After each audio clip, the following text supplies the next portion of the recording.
Hey, good morning, everybody. Number one, thank you all for coming. I know you guys could be anywhere on the planet, but you chose to be here with us this morning, and we really appreciate that. And number one, just want to thank my staff for being here and helping to make this possible, and those who are supporting us, like Lindenmuth Realty, Danbury Real. We've got other members of our community and stakeholders who are also here today. And so can my staff just quickly raise their hands so everybody knows who we are this morning. So before we get started, I want to watch a quick video.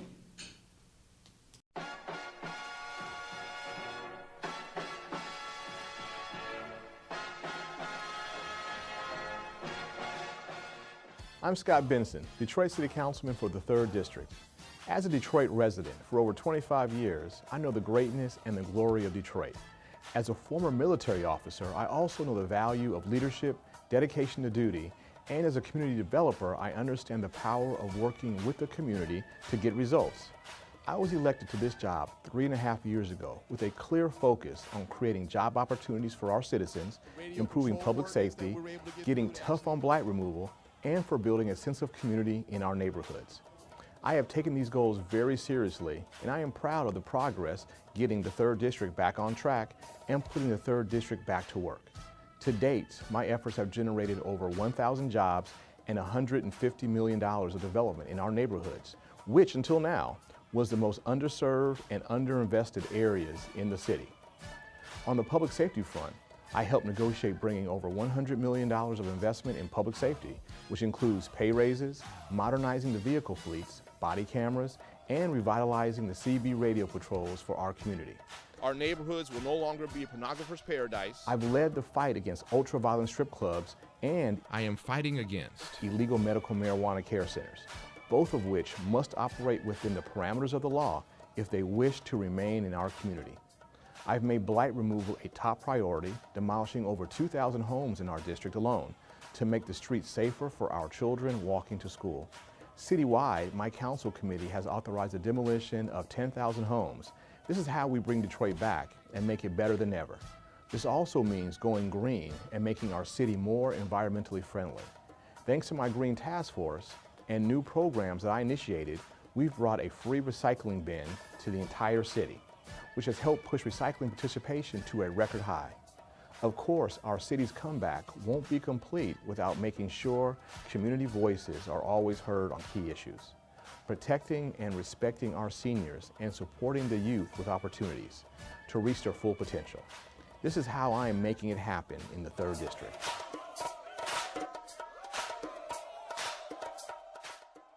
Yes, great things are happening in the 3rd District, but more needs to be done in our community and citywide.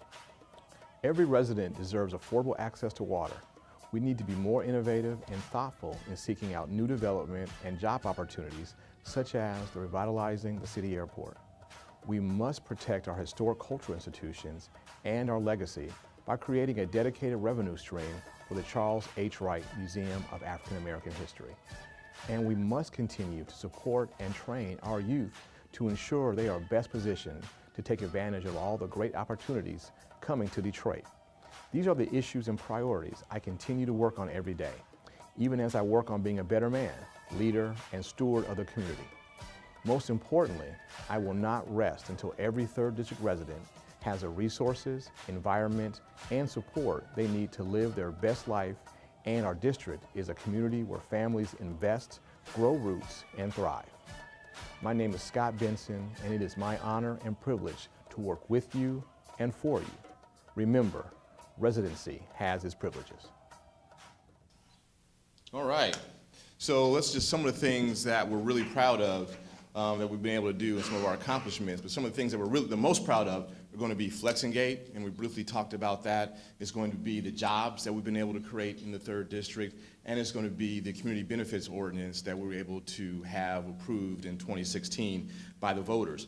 And those have resulted in over $150 million in development in the 3rd District, over 1,000 jobs coming to the 3rd District, and those jobs are prioritized for 3rd District residents. And those are just in the 3rd District. When it comes to citywide, the CBO has resulted in over $2.3 million being invested right there in the 3rd District in road widening initiative. That was a grant from the federal government.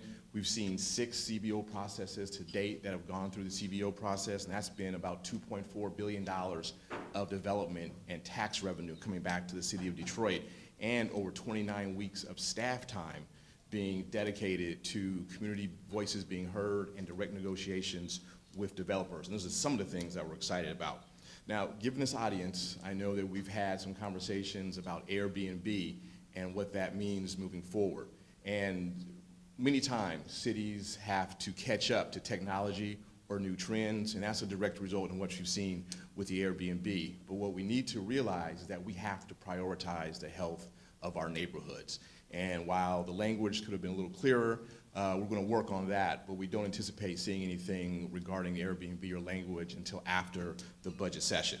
Now, I also know that Amazon was a disappointment, that we didn't make the first cut moving forward, but we learned a lot, and it wasn't a waste of time. We learned our Achilles heel, and that's going to be regional transit.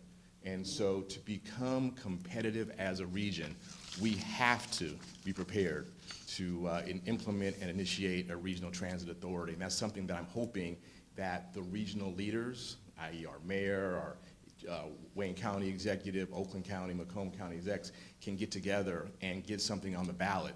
Because right now, I'm going to announce today that we're going to re-establish the East Side Transit Team, and that's a team of elected officials who are going to go around and advocate. And so in the past, it's been the city of Detroit, it's been Grosse Pointe Woods, and it's been Harper Woods advocating to their individual communities to support a regional transit authority. And so depending on who comes in this year, if we can get it together, we're going to extend that to Macomb County and then to Eastern Oakland County as well to get those elected officials in those smaller municipalities active and going to their constituents to talk about that. And so another challenge that we saw was workforce development. And while in the submission, we indicated that we have a 5-hour drive radius that we can capture and support a large employer like Amazon, but we still have challenges, and we need to make sure that we're getting our own workforce hired and trained right here in the city of Detroit. And that has proven to be a challenge, and that's why one of the things today, we need to see investment in workforce development moving forward. Now, in the first term, I was the chair of public health and safety, and I'm again the chair of public health and safety. And one of the main priorities that we have this year is going to be the host community agreement. We're going to get that approved and passed. I'm hoping to see something done within the next 2 months.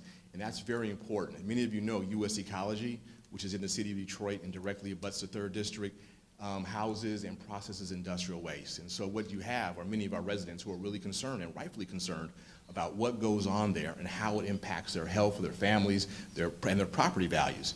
And without a host community agreement, we don't have a way to regulate that. MDEQ has the opportunity, but we as a city have to be able to create certain thresholds and standards, and the community has voiced its concerns. And we are currently negotiating a host community agreement with US Ecology, and we hope to have that approved in the next 2 months. And this was a prioritize the voices of the community whose their negotiating points are what went into this host community agreement. Now, these are great items, but none of this is possible without my staff. And so my staff members are all required to take on additional duties beyond the heavy lift that we do day to day with making sure that our calendars are done, making sure that our policy has been properly read and that we're vetting and we're fighting for the right reasons. But one of the things that we do, and one of the things that we've been able to do, and I want to thank Dan Villarreal, is our RAMP program and our senior task force. So this year, or last year rather, we were actually able to help a 90-year-old resident of the city of Detroit get out of her house, and she had been homebound for 9 months. And Dan approached us and said, hey, we're going to be able to help. So today I want to announce that we are taking our RAMP program citywide. This was only a 3rd District initiative, as well as our senior task force. Those are both going to be going citywide this year. And if you guys could come on up. And we're going to make that announcement here today. Those are citywide initiatives, and we're looking to leverage the first ramp into 15 ramps being done in the city of Detroit in the year 2017. So just real quick, if we have Roz can quickly talk about the senior task force, and then Dan can talk about the ramp program. Good morning. Councilman Scott Benson started Senior Task Force in 2014. He concentrated on the senior citizens and their issues and events that bring senior citizens out to enjoy life.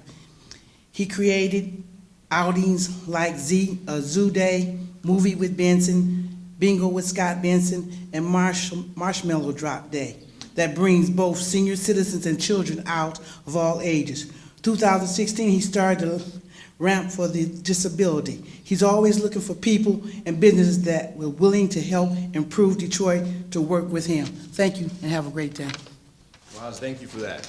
And I'd also like to announce Lindenmuth Realty and Dan Villarreal from his construction company, who have been a key component of our ramp program. Good morning. I joined up with Scott Benson's office last year, and we did a ramp for an elderly person that they were able to find in need of a ramp. And in discussions with Scott's office, I was able to find some investors of ours for Raleigh, Detroit, Lindenmuth Realty, who've partnered up with us to help get more ramps to the citizens in need of the ramps. And Scott and I set a goal of 15 ramps this year that can apply at his office. The inspiration was my dad was wheelchair bound. He had a hard time getting a ramp for him. So it inspired me on the construction company to say, hey, how can we give back to the community? And a big part of it has been Scott's office, but also our investors who are giving Raleigh Detroit and my workers the work to do in the community, investing in the community, but also giving back in a charitable way with the ramp program. So we're very excited to see where this comes and hopefully get some more investors of ours and business owners in the community to join in and see if we can't push that number up. So we're really excited about the program this year. Thank you, Dan. Anybody from Lindenmuth, you guys want to say a quick word? Employees? All right. And so the senior task force expansion and the ramp program expansion is going to be taken up by my chief of staff, Carol Banks, who has led our senior task force under my chair. And so, Carol? Thank you. Good morning. First of all, it is an honor and a privilege to head up the senior task force for the entire city of Detroit. For me, this is more than just an assignment, Councilman Benson. This is something that is dear to my heart. I've got to take a few minutes to tell you why it's very important to me. First of all, in about 2012, right after my son graduated from high school, he was a caregiver for my mother-in-law. And what happened when he had to go to college, we were kind of in a frenzy as to what we were going to do. How were we going to take care of my mother-in-law? So what happened was I had to spend a whole year in a senior citizens complex. I had to stay with her for a whole year. What this did for me was it helped me to understand how hard it is for seniors who don't understand how to get through the resources. So what happened with me, I had to figure out how was I going to do all of these different things for her and still be a wife, be a grandmother, go to work, and do all of these things. So what I did was I found a plethora of resources that I didn't even know existed. I found out about the assisted living program. I found out that the state would take care of your Medicaid, Medicare, and it wouldn't cost you a dime. I found out that they had other resources that people would come and take you out and take you to different places. So for me, this is more than just an assignment. It is something that I have grown to have a passion for seniors. Then she started telling her friends at the church, well, my daughter-in-law can tell you how to do this. My daughter-in-law can tell you how to do this. And before I knew it, I became a walking resource. And then when I began to work with the senior task force at work, and they were having all these issues and different things were happening, I said, wow, I know what to do now. I know how to help people. And so for me, this is not just an assignment. It is something that has grown to be passionate for me, and I feel that with the senior task force and all the new resources that we have, I feel that we're going to move to the next level, and it's going to be in a level that, I mean, you all just can't imagine. I mean, and so I'm excited about it. I'm excited about going on the trips. I'm excited about helping seniors with Medicaid, Medicare. I'm just excited about this whole thing. So, Councilman Benson, I really appreciate this.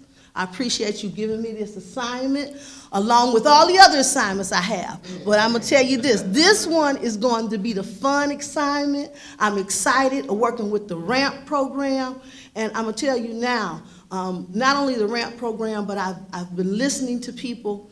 People have been calling me saying, now, Carol, I can partner with you. Because not only are you doing it in the 3rd district, but you're doing it across the city. So we have some new partners.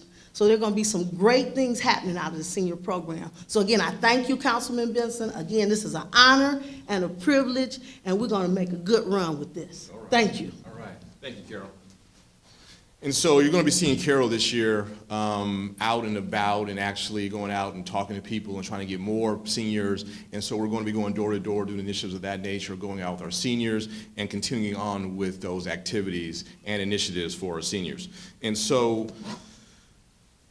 everyone who knows me, they know that I am the guy, I ride my bike to work, I've been recycling, we've been pushing recycling, we've been pushing rain barrels for people's homes, and that's just been part of who I am and part of my lifestyle. And one of the issues is we want to make sure that we change the narrative on who lives green and who lives a sustainable life. Sustainability is not just something that soccer moms in the suburbs do. Recycling is not just for them, it's for everybody. And in fact, as a people, we've been recycling for generations. So handing down clothes, recycling mason jars, reusing what you have because you have need. But currently, it's typically not the narrative. And we want to make sure that we change that. And so today I'm honored that I've been chairing the Green Task Force for 4 years now, just along with the Senior Task Force. And that was something that was handed over to me from former council member Ken Cockrell. And so when I took this job, he was leaving. He said, hey, I've been starting this, I've been working on this for years. I think that you will be a good steward and continue on with it. And so I feel that we've successfully done that and we've grown that. And one of the issues is this year we're going to announce our 2nd annual Green Awards program. So last year we had the first year of Green Awards, and this will be our 2nd annual. And that's going to happen on April 21st of this year at IBEW headquarters in Detroit. And my senior policy analyst, Kerwin Wimberly, he heads up our Green Task Force, and we've been able to make continued incremental improvements. And Kerwin, since he's been with us, has been able to take this to new heights. And so it's very, very exciting. I want to introduce Kerwin Wimberly, who's taking on and will give you a brief synopsis of what's going on and what we plan to do this year with the Green Task Force. Thank you, Natalie and Khalil. Could you come up?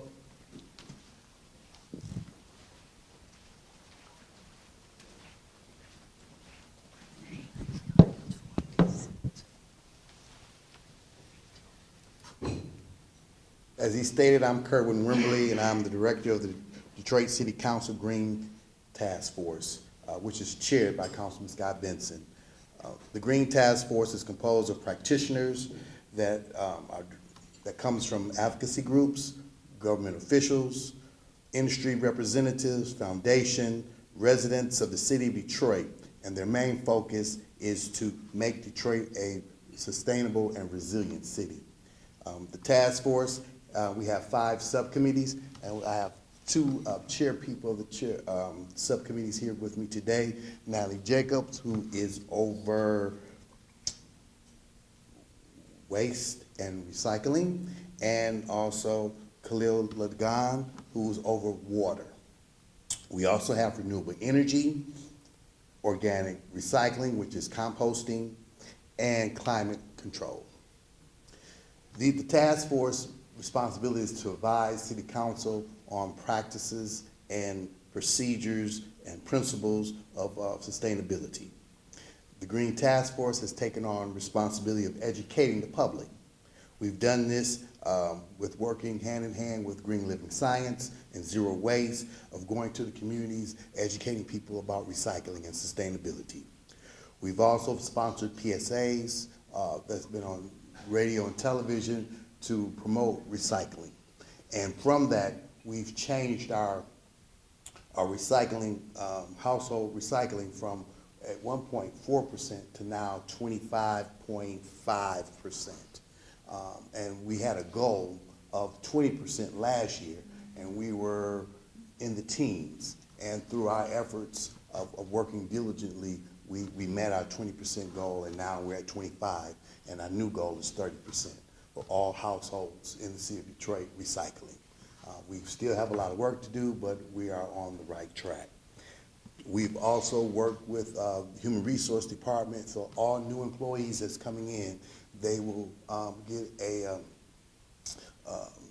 an understanding about recycling and a presentation from us about recycling. So we're trying to make it part of the fiber of the city of Detroit. This year, our renewable energy will have, subcommittee will be sponsoring a summit. And in that summit, we're bringing all of the community organizations that are dealing with renewable energy, solar panels. We're bringing them together to talk about how we can make Detroit a friendlier city for renewable energy and to educate people about renewable energy. We also will be working with Detroit Public Schools and having a poster contest talking about water sustainability, water infrastructure, and sustainability. Through our advocacy, we have an Office of Sustainability. We have a fugitive dust ordinance that is stronger than once proposed. We have a host community agreement with U.S. Ecology, as Councilman Benson talked about, that will be coming up for approval in the near future. And we also are recycling in our own buildings. You can't tell people to do something if you're not doing it yourself. And so we're prodding city government into changing their thinking about renewable energy, about sustainability, and trying to incorporate that in all that we do. So, thank you. Would you like to say a word or two about some of the things you're doing? Sure. Yeah. Good morning. My name is Khalil Lagan. I serve as the Community Sustainability Planner with the Alliance for the Great Lakes and also co-chair the Water Subcommittee with Irma Leaphart of the Sierra Club. It's a privilege to be here this morning, and thank you, Councilman Benson, for the invitation. The Water Subcommittee of the Green Task Force has been working very diligently to advance sustainability through sound water conservation, efficiency, and sustainability measures. And how we've been doing that is working with our Detroit Water Agenda, which was developed in 2012. That agenda has a number of principles, including water affordability, innovations in infrastructure, and environmental justice, and how we achieve those things through water in the city. So we know that water is our most valuable resource, and we have to work very hard to protect that. And so the Detroit Water Agenda has principles and steps and recommendations to advise city government on how to accomplish that. We also work with businesses and institutions, academic institutions, to provide research that will help City Council make sound decisions around water. So as we continue to work together through the subcommittee, the committee is open to the public. We meet on the third Tuesday each month at the block at Cass Park, and we're open to having new ideas come in and help us to understand and share information about how to better protect our water resource. Thank you. Huh? Free? Oh, good. Hi, good morning, everyone. My name is Natalie Jacob. I'm the Program Director of Green Living Science. We're the nonprofit partner of the Recycling Center Recycle here in Detroit. We've been working on the recycling program here in the city, trying to get out free recycling bins to residents. There's a few ways that people can sign up for free recycling bins. We do have an online quiz that residents can take by just going to the city website, detroitmi.gov/publicworks. They can also host a workshop. We come out to block club and community groups, host an educational session with them, and sign residents up for free bins. There are now text message reminders for individuals who have issues with their pickups or have a hard time remembering their dates. That can also be signed up on the city website as well. So through the Recycling and Waste Reduction Subcommittee, Kerwin mentioned all the work that we've been doing. We're focusing on waste diversion in the city, increasing the recycling percentage to 30% by August of this year, municipal building recycling. We host the new employee trainings to get all the new employees of the city to know that the recycling program is citywide now. It used to be only in a few neighborhoods, but now everyone who lives in a single family home or units up to 4 are eligible. And then we're also looking at other ways to increase recycling by thinking about development and new development in the city, as well as event recycling. So those are some of the things we'll be focusing on in the near future. Thank you. And just wrapping up, our signature event is the Earth Day celebration, which will be August the 21st. And we work with a lot of community partners, and this is our time to tell them thank you for all the hard work that they're doing in the sustainability field, as well as businesses that's going above and beyond. And so that's the 21st. It starts at 10 o'clock. We have a lovely breakfast, so all that hears and wants to come and to learn more about sustainability, come to that. And also we meet every third Thursday of the month at Michigan State University, Detroit Center on Woodward and Erskine. That meeting starts at 3 o'clock. And so every month we have speakers, we share information, and we work on things to help move the city forward in sustainability. So, thank you. All right. Thank you, Kerwin. And so these are all things with the sustainability piece that are also heavily supported by the administration, and the Green Task Force, I'm proud to say, has played a role in the city establishing and hiring its first sustainability director and establishing the first sustainability office. So we're looking for great things to come from that. And in 2015, we were able to get support from the philanthropic community and fund about 10 practitioners and business leaders in the green community, as well as a couple of department heads from the city of Detroit, to go to San Francisco and see what they're doing and how they've been able to do it. And it's taken them about 20 years. And people think that you go to the West Coast, that's just part of what they do. They've had a fight as well. And it started with their ability to grow from an office of 1 to over 100 in their sustainability office was just a resolution from their board of trustees, which is basically the same as city council. And so the Green Task Force, we're helping to get the city of Detroit to be the greenest city in the country, and I'm really proud to be a part of that. And the fact that we were able to get the recycle bins from 4% to 24%, and that was because we were able to get the buy-in of the director of DPW to make those free. And so now we've reduced that barrier to entry. There's no choice between do I pay a bill or do I do the right thing and recycle? So people can do both. And as well, the more people that recycle, it takes more waste out of our waste stream, and that allows us to renegotiate our solid waste contract in the future. Because if you don't have to pick up as much waste, we don't need to pay you as much. So this is also a way for City of Detroit residents to reduce their bills moving forward. So very excited about this.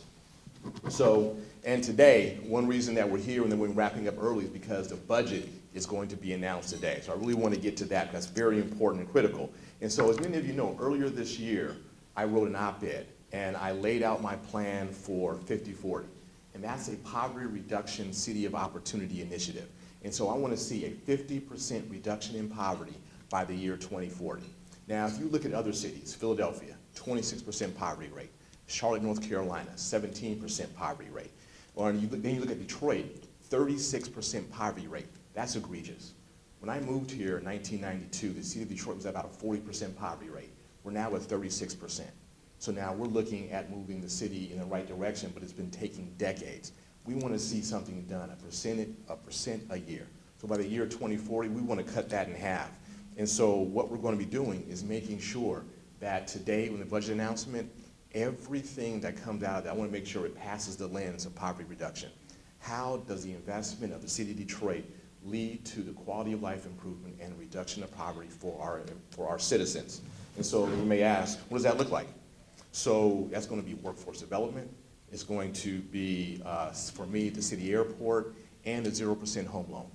So workforce development, and we saw that as one of our Achilles heels when it came to the Amazon submission.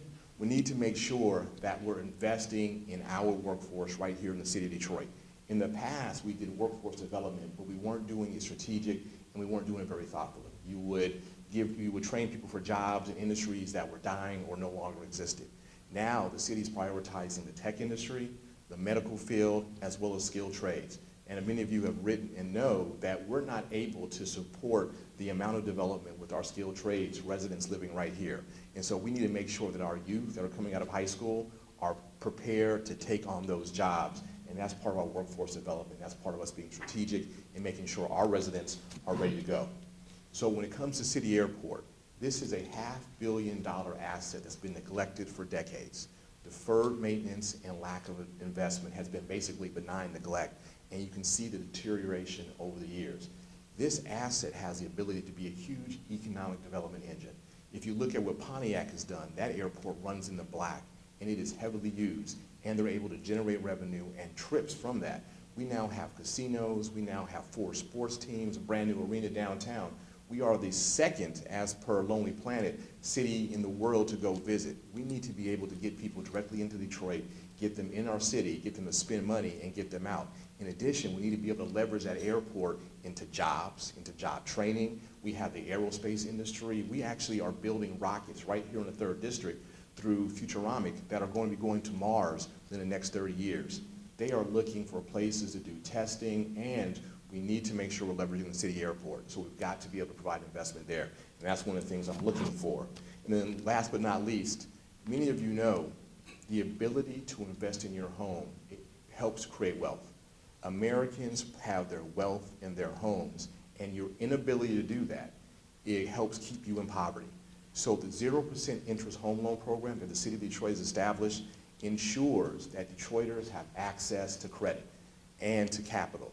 And so there have been a couple stories written in the last week about how the systemic racism of the industry, of the lending industry, has kept Detroiters from getting homes. You can look at other cities where people are able to get home loans, and then you look at the city of Detroit, we have not been able to do that. And our neighborhoods look it. So when the city of Detroit established a 0% home loan, we are now able to ensure people who have a 560 credit score, people who make as little as $7,000 a year have access to credit to make improvements to their home. A $5,000 loan results in a $44 a month payment. You can get new windows, help with the roof, water heater, some significant improvements on a small $5,000 loan, and those loans go all the way up to $25,000. And for 10% of the people, the recipients of this loan, they live at 30% of the area median income. That's extreme poverty. 22% of the residents live at or below, or the lenders, or people who receive loans, live at or below poverty. And so there is nowhere else on earth that with those type of numbers, you could even think about getting a home loan. But the city of Detroit has now made that possible, and that's going to help move our people out of poverty. That's going to help build wealth, and that's going to build familial wealth when you're able to invest in your home, and it's going to help keep you in your neighborhoods and help keep our neighborhoods looking good. We have to be able to make those asks. Now, what I'm asking for you today, this is my ask of you all today. I need your help. There's been numerous misstatements and misgivings in the community about how that program works. People will tell you it costs $1,500 to apply. Not true. It's going to cost you $150 at closing. At closing. They're going to tell you that senior citizens aren't allowed to apply for these loans. Not true again. And so I really need the help of the media to get the word out that this is a great program, and the city of Detroit is in business, and we're putting resources into the pocket of our citizens that you can't get anywhere on earth. And this is where residency, once again, has its privileges. So we also need to see what's going to happen today. So for me, I am demanding that we see investment in our neighborhoods from today's budget announcement. We cannot continue to only invest in the 7.2. I am the councilman from the 3rd District. We do not have any of the traditional sexy neighborhoods, but we have been able to bring resources into our community. So $150 million of development, 1,000 jobs, those are great places to start, but we have to see more development and more resources placed into our neighborhoods. So that's what I'm going to be looking for in today's announcement. And with that, thank you very much. And we're going to respect everybody's time. I know you need to get downtown to set up shop, so thank you all for coming out today.